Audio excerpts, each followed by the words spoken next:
میں بہک سکوں یہ مجال کیا، میرا رہنما کوئی اور ہے۔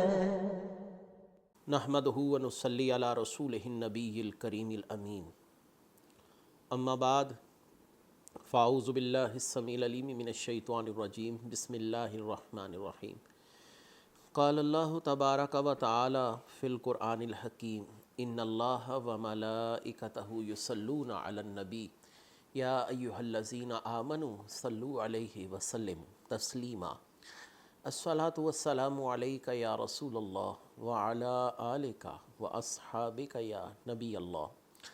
اللہ تعالیٰ کی حمد و ثنا سرور کونین حضرت محمد مصطفیٰ صلی اللہ علیہ وسلم اور آپ کے جمیع آل و اصحاب کی بارگاہ ناز میں درود و سلام کے نذرانوں کے بعد قابل صد تکریم و تعظیم میرے دینی اور یقینی دوستو، بزرگوں اور بھائیوں، تفسیر اعجاز القرآن کے اگلے درس کے ساتھ حاضر خدمت ہیں، اور آج انشاءاللہ العزیز 14ویں پارے کے 22ویں یعنی آخری رکوع کی تفسیر بیان کی جائے گی، اور یہ سورہ نحل کا 16واں رکوع ہوگا۔ یہ 22واں رکوع ہے 14ویں پارے کا آخری، اور آیت کا نمبر شمار ہے 120۔ اللہ تبارک و تعالی قرآن کریم فرقان حمید میں ارشاد فرماتے ہیں، ان ابراہیم کان امۃ قانتا للہ حنیفا ولم یک من المشرقین شاکرا لانعمہ اجتباہ وہداہ الی صراط مستقیم وآتینہ فی الدنیا حسنہ وَإِنَّهُ فِي الْآخِرَةِ لَمِنَ الصَّالِحِينَ۔ بے شک ابراہیم تمام اچھی خصلتوں کے مالک یا ایک پیشوا، اللہ کے فرما بردار اور ہر باطل سے جدا تھے، اور وہ مشرک نہ تھے، ان کے احسانات پر شکر کرنے والے۔ اللہ نے اسے چن لیا، اسے سیدھے راستے کی طرف ہدایت دی، اور ہم نے اسے دنیا میں بھلائی دی، اور بے شک وہ آخرت میں قرب والے بندوں میں سے ہوں گے۔ یہ حضرت ابراہیم علیہ السلام کے حوالے سے اللہ تبارک و تعالی نے آپ کی کم و بیش 9 صفات ان آیات مبارکہ میں بیان فرمائی ہیں۔ یہاں پر ایک تفسیر ہے کان امتن، وہ تنہا ایک امت تھے۔ تو مفسرین کرام نے لکھا کہ یعنی حضرت ابراہیم علیہ السلام جو تنہا امتوں میں سے ایک امت تھے، اس کا معنی یہ ہے کہ وہ تمام نیکیوں کے جامع تھے، اور آگے اللہ تعالیٰ نے ان کی وہ نیکیاں اور ان کے اخلاق حسنہ کی تعریف فرمائی ہے، اور ان کے 9 اوصاف ایسے بیان کیے جس کی وجہ سے اللہ تبارک و تعالیٰ نے ان کو کیا فرمایا، کان امتن قانتا للہ حنیفا۔ وہ 9 اوصاف کون سے ہیں؟ اللہ تبارک و تعالیٰ نے ارشاد فرمایا کہ ابراہیم علیہ السلام تمام اچھی خصلتوں اور پسندیدہ اخلاق کے مالک تھے، یہ پہلی خصلت ہے۔ دوسرا کہ اللہ تعالیٰ کے فرما بردار تھے، قانتا للہ، اللہ کے فرما بردار تھے۔ اور تیسرا کیا ہے، دین اسلام پر تھے، ولم یکو من المشرقین، وہ مشرک نہیں تھے، وہ دین اسلام پر تھے۔ یہ بات یہاں پر کیوں کہی گئی؟ اس کی وجہ یہ ہے کہ مشرقین نبی کریم صلی اللہ علیہ وآلہ وسلم کے سامنے برملا اس بات کو بیان کیا کرتے تھے کہ ابراہیم علیہ السلام بھی اسی دین سے تعلق رکھتے تھے جس پر آج ہم ہیں یا ہمارے آباء و اجداد رہے ہیں، یعنی نعوذ باللہ وہ بھی بت پرستی کرتے تھے۔ تو اللہ تعالیٰ نے اس بات کی تردید فرمائی ہے، وَلَمْ يَكُوا مِنَ الْمُشْرِقِينَ، ابراہیم شرک کرنے والے نہیں تھے، نہ وہ خود بت پرست تھے، اور نہ ہی محمد صلی اللہ علیہ وآلہ وسلم کی امت کو بت پرستی کا حکم ہے۔ تو اصل میں موافقت رسول اللہ کی حضرت ابراہیم علیہ السلام کے ساتھ ہے، نہ کہ تمہاری۔ تو وَلَمْ يَكُوا مِنَ الْمُشْرِقِينَ، وہ مسلمان تھے، یعنی اللہ وحدہ لا شریک کی حکم کی بجاوری کرنے والے۔ مسلمان کا مطلب ہوتا ہے اطاعت گزار ہونا۔ اور آگے ارشاد فرمایا، مشرک نہ تھے، کفار قریش اپنے آپ کو جو دین ابراہیم پر خیال کرتے تھے، اس میں ان کفار کے نظریے کا رد ہے۔ اور آگے ارشاد فرمایا 5واں، اللہ تعالیٰ کے احسانات پر شکر ادا کرنے والے تھے، شاکرا لانعمہ، وہ اللہ تعالیٰ نے جو ان پر نعمتیں فرمائی وہ نہ شکر نہیں تھے، وہ شکر گزار تھے۔ اور 6واں یہ کہ اجتباہ، اللہ نے انہیں منتخب کیا، کس کام کے لیے؟ رسالت کے لیے، نبوت کے لیے۔ اللہ تعالیٰ نے انہیں اپنی نبوت و خلت کے لیے منتخب فرمایا۔ اور وہداہ، اور اللہ تعالیٰ نے انہیں سیدھے راستے یعنی دین اسلام کی طرف ہدایت دی تھی۔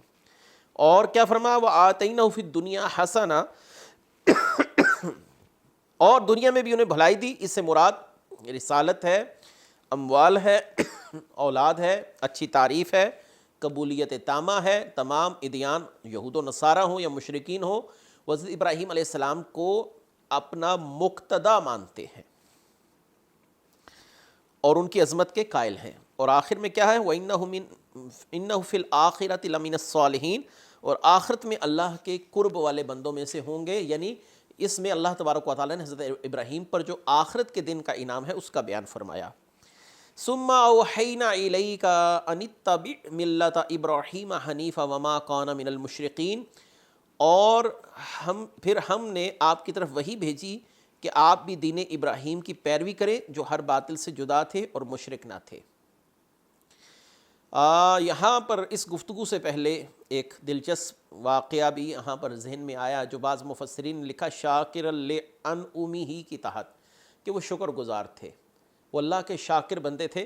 تو ہوا یہ تھا کہ حضرت ابراہیم علیہ السلام تنہا کھانا نہیں کھاتے تھے، اور ان کے پاس فرشتوں کی ایک فوج اس حال میں آئی کہ وہ انسانی صورت میں تھے، اور حضرت ابراہیم نے ان کو کھانا پیش کیا، اور ان فرشتوں میں سے بعض کو جذام کی بیماری تھی جس کو کوڑ کہتے ہیں۔ یہ حضرت ابراہیم کا امتحان تھا۔ فرشتے ایک انسانی صورت میں متشکل ہوئے اور ایک جذام کے مریض کی صورت میں ظاہر ہوئے۔ تو حضرت ابراہیم علیہ السلام نے ان لوگوں سے کسی قسم کی نفرت کا اظہار نہیں کیا، بلکہ ان کو ساتھ بٹھا کر کھانا کھلایا اور اللہ کا شکر ادا کیا کہ یا اللہ، جس مرض میں یہ تیرے بندے مبتلا ہیں، تو نے مجھے اس مرض سے دور رکھا۔ یہاں پر نبی کریم صلی اللہ علیہ وسلم کی ایک حدیث مبارکہ جو سنن ترمذی میں ہے، میں بیان کرتا چلوں۔ اگر کوئی شخص کسی بیمار یا کسی مریض کو دیکھے اور اسے دیکھ کر یہ دعا مانگے الحمدللہ الذی عافانی مما ابتلاک بہ فضلنی علی کثیر ممن خلق تفضیلا، تو اللہ تعالیٰ اس شخص کو مرض موت تک اس بیماری سے محفوظ رکھے گا جس بیماری کو دیکھ کر اس نے یہ دعا مانگی ہے، الحمدللہ الذی عافانی مما ابتلاک بہ فضلنی علی کثیر ممن خلق تفضیلا۔ تو رسول اللہ صلی اللہ علیہ وسلم نے جو کسی مرض یا مصیبت میں مبتلا شخص کو دیکھ کر یہ دعا کرے تو اللہ تبارک و تعالیٰ اسے اس بیماری سے عافیت میں رکھے گا، خواہ وہ جو بھی بیماری ہو، جب تک وہ زندہ رہے گا۔ یہ الفاظ ہیں سنن ترمذی، سنن ابن ماجہ، مصنف ابن ابی شیبہ کے۔ تو بہرحال اگلی آیت کہ ہم نے آپ کی طرف وحی بھیجی، آپ بھی دین ابراہیم کی پیروی کریں جو ہر باطل سے جدا تھے اور مشرک نہ تھے۔ اس آیت میں پیروی سے مراد عقائد اور اصول دین میں رسول اللہ صلی اللہ علیہ وسلم کا ابراہیم علیہ السلام کے ساتھ موافقت کرنا ہے، کیونکہ تمام انبیاء علیہ السلام کی دعوت میں ایک بات تو مشترک تھی، وہ یہ تھی کہ تمام انبیاء علیہ السلام کلمہ وحدت کا پرچار کرنے والے تھے کہ اللہ تبارک و تعالیٰ وحدہ لا شریک ہے، اس کے ساتھ کوئی شریک نہیں ہے۔ تو آپ صلی اللہ علیہ وآلہ وسلم کو فرمایا گیا کہ محبوب آپ دین ابراہیم کی موافقت کریں۔ جو کفار کا دعویٰ ہے کہ وہ دین ابراہیمی کی موافقت کر رہے ہیں وہ جھوٹے ہیں، دین ابراہیمی وہی ہے جو آپ صلی اللہ علیہ وآلہ وسلم ان لوگوں کو بیان فرما رہے ہیں۔ گویا آپ اپنے دعوے میں سچے ہیں، یہ جھوٹے ہیں، اور آپ صلی اللہ علیہ وآلہ وسلم کا حضرت ابراہیم علیہ السلام کے ساتھ موافقت کرنا، پھر اپنی امت کو احکامات دینا، یہی اصل میں دین ابراہیمی ہے۔ اور آگے کیا ارشاد فرمایا، انما جعل السبت علی الذین اختلفوا فیہ وان ربک لیحکم بینہم یوم القیامۃ فیما کانوا فیہ یختلفون، اور ہفتہ صرف انہی لوگوں پر مقرر کیا گیا تھا جنہوں نے اس دن کے بارے میں اختلاف کیا، بے شک تمہارا رب قیامت کے دن ان کے درمیان اس بات کا فیصلہ فرما دے گا۔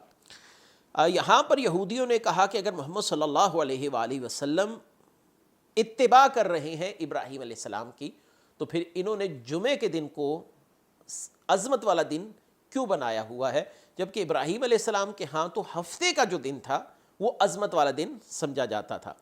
تو یہ جو تعیین ہے، اسی سے معلوم ہوا کہ رسول اللہ صلی اللہ علیہ وسلم اصل میں ملت ابراہیم کی پیروی نہیں کر رہے۔ یہ ہے اعتراض یہودیوں کا۔ تو اللہ تبارک و تعالیٰ نے اپنے محبوب صلی اللہ علیہ وآلہ وسلم کو اس اعتراض کے بعد کیا جواب دیا کہ اے محبوب صلی اللہ علیہ وآلہ وسلم، ابراہیم علیہ السلام بھی جمعے کے دن کی تعظیم کرنے والے تھے، باقی رہا معاملہ ہفتے کے دن کا۔ تو ہفتے کے دن کا یہ معاملہ تھا کہ بنی اسرائیل اور اتور کے درمیان مدین نامی بستی میں رہتے تھے، اور اللہ تعالیٰ نے ہفتے کے دن ان پر شکار کرنا حرام کیا، اور ساحل سمندر پر ہفتے کے دن مچھلیوں کا ظہور زیادہ ہوتا، یعنی وہ زیادہ ظاہر ہوتی، وہ بڑی تعداد میں آتی۔ ہفتے کا دن گزر جانے کے بعد وہ کسی مچھلی کو نہ دیکھتے تھے، نہ چھوٹی مچھلی کو نہ بڑی مچھلی کو، یہ ان کے لیے ایک امتحان کی صورتحال تھی۔ تو مچھلیاں پھر آ جاتی اگلے ہفتے والے دن۔ تو عرصہ دراز تک تو یہ ہوتا رہا، اور اس سارے معاملے سے یہودیوں کی برداشت جواب دے گئی۔ تو یہودیوں نے ہفتے کے دن شکار کیا، جو کہ اللہ تبارک و تعالیٰ کی طرف سے انہیں منع کیا گیا تھا، تاکہ اللہ تعالیٰ ان کی بدعمالیاں اور ان کے اندر چھپا ہوا خبث وہ لوگوں کے سامنے ظاہر کرے، یہ اللہ تعالیٰ کی کتنی نافرمان قوم ہے۔ تو اللہ تبارک و تعالیٰ نے جو ہفتے کے دن کا معاملہ فرمایا، وہ اصل میں یہودیوں پر ایک پابندی تھی، یہ نہیں کہ وہ تعظیم والا دن تھا حضرت ابراہیم علیہ السلام کے لیے۔ یہ ایک خاص بستی تھی، خاص بستی کے خاص لوگوں کے لیے ہفتے کے دن شکار کی ممانعت کی گئی، وہ بھی بطور امتحان۔ تو لیکن یہ لوگ باز نہ آئے، تو اللہ تبارک و تعالیٰ نے ان کو مسخ کر دیا سوروں اور بندروں کی صورت کے اندر، جیسا کہ علامہ ابن جریر طبری نے جامع البیان کے اندر یہ سارا واقعہ یعنی تفسیر طبری کے اندر بیان فرمایا ہے۔ وَإِنَّ رَبَّكَ لَيَحْكُمُ بَيْنَهُمْ يَوْمَ الْقِيَامَةِ فِي مَا كَانُوا يَخْتَلِفُونَ، یعنی اللہ قیامت کے دن ہر فریق کو اس کے جرم کی سزا دیں گے جو وہ اختلاف کر رہے ہیں، حقیقتوں کا انکشاف کر دیا جائے گا۔ اگلی آیت، ادع الی سبیل ربک بالحکمۃ والموعظۃ الحسنۃ وجادلہم باللتی ہی احسن ان ربک هو اعلم بمن ضل عن سبیلہ وهو اعلم بالمہتدین۔ اپنے رب کے راستے کی طرف حکمت اور اچھی نصیحت کے ساتھ بلائیے، اور ان سے اس طریقے سے بحث کیجئے جو سب سے بہتر ہو، بے شک تمہارا رب اسے خوب جانتا ہے جو اس کی راہ سے گمراہ ہوا، اور ہدایت پانے والوں کو بھی اللہ خوب جانتا ہے۔ ادعو الی سبیل ربک، یہ اصل میں امر بالمعروف ہے، کسی کو نیکی کی راہ کی طرف بلانا۔ اب یہاں پر کچھ امر بالمعروف کے قواعد و ضوابط ہیں، جن کو امام غزالی نے بھی لکھا ہے، اور ہماری فقہ کی مشہور کتاب بہار شریعت کا غالباً 16واں حصہ ہے، اس کے اندر بھی یہ سارے یہ معاملات جو ہیں موجود ہیں۔ امر بالمعروف کسی کو نیکی کی دعوت دینا، یہ کسی کو اچھی بات کا حکم دینا، مثلا کسی سے نماز پڑھنے کا کہنا، اسے برائی سے روکنا، جھوٹ بولنے سے روکنا، یا کسی بھی گناہ سے روکنا۔ کسی کو گناہ کرتے دیکھا، نہایت متانت سے، بڑے محبت کے ساتھ اسے منع کیا جائے، اچھی طرح سمجھایا جائے۔ اگر اس طریقے سے وہ شخص باز نہ آئے تو کچھ سختی کے ساتھ اس کے ساتھ گفتگو کی جائے، یہ نہیں کہ اسے گالی گلوچ کی جائے، سختی کے ساتھ، لہجے میں کرختگی کے ساتھ اس کی طرف متوجہ ہو کر اس سے گفتگو کی جائے۔ گالی وغیرہ نہیں دینی، فوش کلام وغیرہ نہیں کرنا، اور اگر یہ شخص سخت گفتگو سے بھی باز نہ آئے تو پھر ہاتھ کا استعمال ہے، طاقت کا استعمال ہے۔ لیکن اگر طاقت کے استعمال سے معاشرے کے اندر قیام امن کے معاملات کے اندر کوئی بگاڑ آتا ہے، لڑائی جھگڑا ہوگا، فتنہ فساد ہوگا، تو پھر امر بالمعروف اس صورت کے اندر لازم نہیں ہے۔ یہ بات ذہن میں رکھی جائے۔ امر بالمعروف کے لیے 5 شرائط کا ہونا بھی ضروری ہے۔ وہ کیا؟ علم، کہ جسے علم نہ ہو وہ کسی کی اصلاح کیسے کر سکتا ہے، یعنی اس شخص کو خود سے پہلے اس معاملے کا علم ہو، لا علمی میں کسی کو تبلیغ نہیں کی جا سکتی۔ دوسرا، اس سے مقصود رضائے الہی اور دین اسلام کی سربلندی ہو، یعنی اخلاص نیت کے ساتھ دین کی دعوت دے تاکہ کوئی شخص دین کی طرف متوجہ ہو، اور اس کی دعوت دینے کا مقصد یہ نہ ہو کہ لوگ اس کی واہ واہ کریں گے اور لوگ کہیں گے کہ بڑا پاک پاز پارسا شخص ہے اور دین کی دعوت دیتا ہے، فقط مقصد اللہ کی رضا ہو۔ جس کو حکم دے رہا ہے اس کے ساتھ شفقت، مہربانی اور نرمی کے ساتھ بات کرے۔ چوتھا، حکم کرنے والا صابر اور بردبار ہو سکتا ہے کہ اگلا شخص آپ کے لیے کچھ سخت کلمات کہہ دے اور وقتی طور پر آپ اسے برداشت کر جائیں، تو آپ کا تحمل اور برداشت اس شخص کے لیے اسلام لانے کا داعیہ بن جائے۔ بہت سے صحابہ کرام جب اسلام کی حالت میں نہیں تھے، مشرک تھے، رسول اللہ صلی اللہ علیہ وسلم کے ساتھ آ کر انہوں نے انتہائی کرختگی کے ساتھ بات کی، لیکن آپ کے صبر و تحمل کو دیکھ کر وہ لوگ مسلمان ہوئے۔ اور حکم کرنے والا خود اس بات پر عامل ہو، یعنی جس بات کا حکم دے رہا ہے وہ خود بھی اس بات کو کرنے والا ہو۔ یہ اللہ تبارک و تعالیٰ نے قرآن میں فرمایا لما تقولون ما لا تفعلون، وہ بات نہ کہو جو خود نہیں کرتے۔ یہ نہ ہو کہ خود سگریٹ پی رہا ہے اور دوسروں کو منع کر رہا ہے کہ آپ سگریٹ نہ پئیں، اور خود نشے کا عادی ہے دوسروں کو منع کر رہا ہے نشے کا عادی نہ ہو۔ تو امر بالمعروف کے اندر یہ 5 چیزیں جو ہے مفسرین کرام نے بیان فرمائی ہیں۔ اور میں نے آپ کو پہلے سے کہا کہ اگر یہ اندیشہ ہو کہ میری بات کرنے سے وہ بات مان جائے گا تو بات کرنا واجب ہے، اس کو دعوت دینا واجب ہے۔ اگر غالب گمان یہ ہے کہ طرح طرح کی تہمتیں لگائے گا، گالیاں دے گا، تو ترک کرنا افضل ہے۔ اور اگر یہ معلوم ہو کہ وہ اسے ماریں گے اور یہ صبر نہ کر سکے گا تو اس کی وجہ سے فتنہ فساد پیدا ہوگا، آپس میں لڑائی ٹھن جائے گی، جب چھوڑنا افضل ہے۔ اور اگر معلوم ہو کہ اسے ماریں گے اور یہ صبر کر لے گا، ان لوگوں کو برے کام سے منع کرے، تو یہ شخص مجاہد ہے کہ جو جانتا ہے کہ اس کے بعد میرے ساتھ کیا ہوگا، اس کے باوجود یہ صبر کرے۔ اگلی آیت، وَإِنْ عَاقَبْتُمْ فَعَاقِبُوا بِمِثْلِ مَا عُوقِبْتُمْ بِهِ وَلَئِنْ صَبَرْتُمْ لَهُوَ خَيْرٌ لِلصَّابِرِينَ، اور اگر تم کسی کو سزا دینے لگو تو ایسی سزا دو جیسے تمہیں تکلیف پہنچائی گئی، اور اگر تم صبر کرو تو بے شک صبر کرنے والوں کے لیے صبر سب سے بہتر ہے۔ نبی کریم صلی اللہ علیہ وسلم کے محبوب چچا حضرت حمزہ رضی اللہ تعالیٰ عنہ، آپ کا مسلح کیا گیا، آپ کے اعضاء کو کاٹ دیا گیا، چہرہ مبارک کو مسخ کیا گیا، بگاڑ دیا گیا، اور ناک کاٹا گیا، آنکھیں نکال دی گئیں، کان کاٹے گئے۔ تو رسول اللہ صلی اللہ علیہ وسلم نے قسم کھائی کہ میں حضرت حمزہ کے بدلے 70 کافروں کو ایسے ہی ماروں گا، انہیں قتل کیا جائے گا، اور 70 کے ساتھ یہی معاملہ کیا جائے گا۔ تو اللہ نے یہ آیت اتاری کہ اے محبوب، جب تم سزا دو تو سزا میں بھی ایک توازن رکھو، اور سزا اتنی ہونی چاہیے جتنا آپ کو تکلیف دی گئی، اور اگر آپ معاف کر دیں تو یہ سب سے بہتر ہے، آپ صبر کریں تو یہ اللہ تعالیٰ کی بارگاہ میں سب سے افضل ہے۔ تو رسول اللہ صلی اللہ علیہ وسلم نے یہ جو قسم کھائی تھی کہ میں مشرکین کے ساتھ یہ معاملہ کروں گا، تو آپ صلی اللہ علیہ وسلم نے وہ ارادہ ترک فرما دیا اور اپنی قسم کا کفارہ دے دیا۔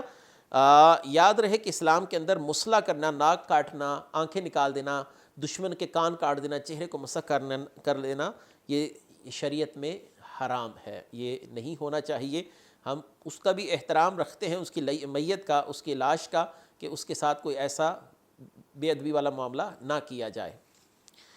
وَاصْبِرْ وَمَا صَبْرُكَ إِلَّا بِاللَّهِ وَلَا تَحْزَنْ عَلَيْهِمْ وَلَا تَكُ فِي ضَيْقٍ مِّمَّا يَمْكُرُونَ إِنَّ اللَّهَ مَعَ الَّذِينَ اتَّقَوْا وَالَّذِينَ هُمْ مُحْسِنُونَ، اور صبر کرو، تمہارا صبر اللہ ہی کی توفیق سے ہے، اور ان کا غم نہ کھاؤ، ان کی سازشوں سے دل تنگ نہ ہو، بے شک اللہ ان لوگوں کے ساتھ ہے جو ڈرتے ہیں اور وہ نیکیاں کرتے ہیں۔ یہ جو آخری 3 آیات میں نے آپ کے سامنے پڑھی ہیں، یہ جو آخری 3 آیات ہیں، کہاں سے؟ ادعو الی سبیل ربک سے لے کر یہاں تک، امام حرم بن حیان بہت بڑے ولی تھے، وہ کہا کرتے تھے ان 3 آیات کے اندر گویا پورا منشور حیات آ گیا ہے۔ ان 3 آیات کے اندر اللہ تعالیٰ نے زندگی کو کامیاب بنانے کے کتنے ہی زبردست اصول بیان فرما دیے ہیں۔ بہرحال اللہ نے فرمایا صبر کیجیے، اللہ تعالیٰ کے راستے میں انسان صبر کرے۔